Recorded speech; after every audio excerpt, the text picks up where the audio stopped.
Assalamualaikum warahmatullahi wabarakatuh. Alhamdulillah wassalatu wassalamu ala Rasulillah Sayyidina Muhammad ibni Abdullah wa ala alihi wa sahbihi wa walah wa la hawla wa la quwwata illa billah. Alhamdulillah, pada kesempatan kali ini Allah memberikan kesempatan bagi saya untuk bisa memposting sebuah video yang insyaallah bermanfaat bagi kita semua. Kita sebagai umat Nabi Muhammad tentunya ingin dekat dengan Nabi Muhammad, baik itu di dunia maupun di akhirat. Maka permasalahannya, kita tidak hidup satu zaman dengan Nabi Muhammad.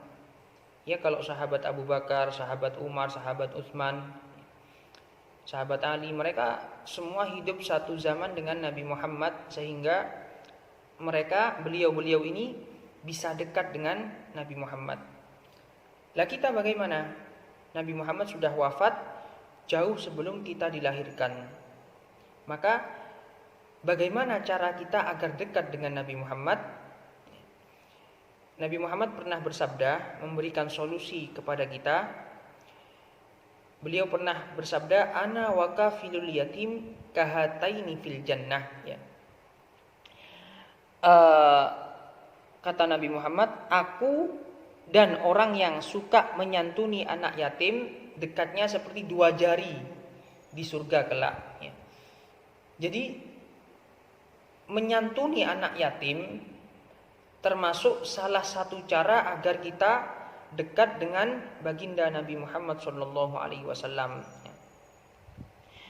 Menjadi yatim bukanlah suatu yang hina, karena tidak ada seorang anak pun yang ingin terlahir dalam keadaan yatim.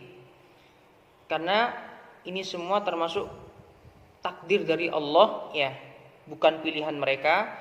Jadi menjadi yatim bukanlah menjadi suatu yang hina, akan tetapi mulia.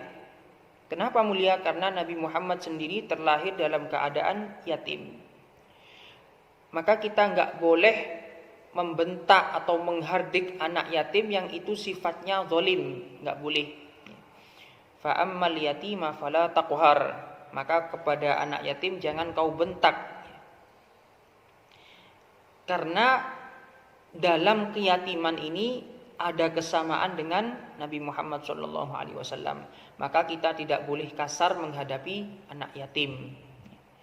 Tapi kalau itu sifatnya mendidik, misal kita sebagai seorang guru, terus murid kita ada yang yatim, ada yang nakal, terus kita memberikan nasihat atau memberikan hukuman dengan tujuan tarbiyah atau dengan tujuan mendidik, maka ini tidak masalah, ya. Maka ini boleh-boleh saja, asalkan bukan dalam bentuk kezaliman. Kita tolong anak yatim ini pada hakikatnya kita menolong diri kita sendiri, ya. Jadi kita menyantuni anak yatim, kita membantu anak yatim, ya. Ini sejatinya kita membantu diri kita sendiri. Karena Nabi Muhammad pernah bersabda, kullu mri'in tahta dhilli shadaqatihi. Setiap orang ini ada pada naungan sedekahnya. Kelak yaumul qiyamah, ya, seorang merasa payah, merasa panas, merasa lelah, ya. Seorang yang mempunyai naungan pada hari kiamat tidak begitu merasakan yang namanya kepanasan. Lah kita, kata Nabi Muhammad, setiap seseorang ini di bawah naungan sedekahnya. Artinya kalau kita sekarang sedekah, sejatinya kita membangun naungan yang akan kita pakai kelak yaumul qiyamah untuk diri kita sendiri. Nah, ini manfaatnya menyantuni anak yatim. Manfaat yang lain adalah bisa melunakkan hati kita. Pernah ada seorang yang datang kepada Nabi Muhammad SAW. Ja'a rajulun ila Rasulillah sallallahu alaihi wasallam wa syaka an qaswatil qalbi.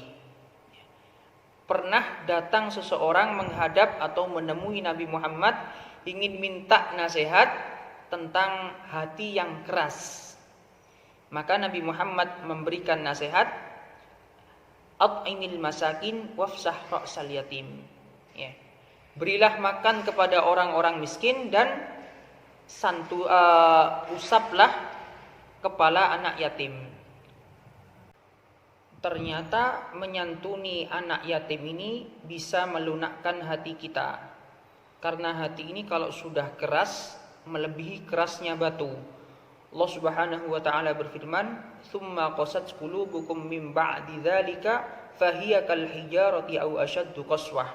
Hati ini kalau sudah keras, lebih keras dari batu. Kalau hati sudah mengeras, maka susah untuk menerima kebaikan atau nasihat-nasihat yang baik. Nah, cara menyikapi hati yang keras ini salah satunya dengan menyantuni anak yatim. Ya. Terus bagaimana dengan orang-orang yang tidak peduli dengan anak-anak yatim, dengan urusan anak-anak yatim? Kalau kita peduli, ganjaran yang Allah berikan pertama dekat dengan Nabi Muhammad, dapat naungan kelak yaumul qiyamah, bisa mendapatkan amal jariyah. Ya. Lantas bagaimana dengan orang-orang yang tidak peduli dengan urusan anak-anak yatim? Allah berfirman, ara'aital ladzi yukadzibu biddin fadzalikal ladzi yad'ul yatim. Ya.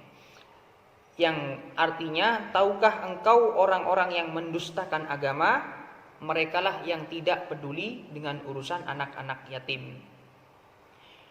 Saat Allah uji kaki kita, berapa banyak orang yang mampu menggunakan kakinya untuk melangkah ke masjid. Allah uji dengan mata kita, berapa banyak orang-orang yang menggunakan matanya untuk membaca Al-Quran. Tapi berapa banyak saat Allah memberikan ujian terhadap harta seorang hamba, mereka lalai. Gak semua orang ternyata mampu untuk bisa bersedekah atau mampu untuk menyantuni anak-anak yatim. Padahal manfaat dari sedekah ini sangat besar sekali. Bahkan Allah Subhanahu wa taala berfirman, "Laula akhartani ila ajalin qarib fa asaddaqa akum minas solihin." Mayit ini pernah menyampaikan kepada Allah Subhanahu wa taala, "Ya Allah, seandainya kau beri aku kesempatan untuk hidup lagi, maka aku akan sedekah." Ini mayit gak minta sholat, gak minta puasa, gak minta zakat, gak minta haji, tapi minta sedekah. Ada apa ini? Para ulama tafsir memberikan penjelasan, karena yang pertama kali Allah tampakkan di alam barzakh, Allah yang pertama kali Allah tampakkan di alam barzakh adalah pahala sedekah.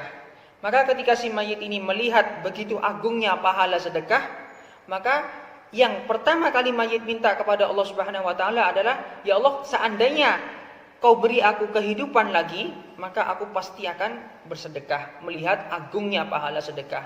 Pahala solat, balasan pahala solat, balasan pahala sedekah kelak Allah tampakkan belakangan. Jadi yang Allah tampakkan terlebih dahulu adalah pahala sedekah. Makanya saat mayit ini melihat betapa agungnya janji Allah kepada hamba Allah yang suka bersedekah, maka minta, "Ya Allah, seandainya saya hidup lagi, saya akan sedekah." Ya.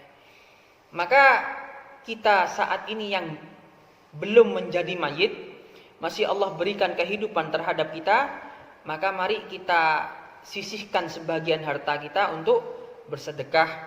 Bersedekah boleh kepada fakir miskin, lebih-lebih manfaatnya lebih besar saat kita menyedekahkan harta kita kepada orang-orang yang tepat, di antaranya anak-anak yatim yang mereka sangat-sangat butuh terhadap santunan kita, sangat-sangat butuh terhadap bantuan kita. Mungkin sampai sini dulu video kali ini. Semoga bermanfaat dan membawa berkah bagi kita semua. Wabillahi taufik wal hidayah wa ridha wal inayah. Assalamualaikum warahmatullahi wabarakatuh.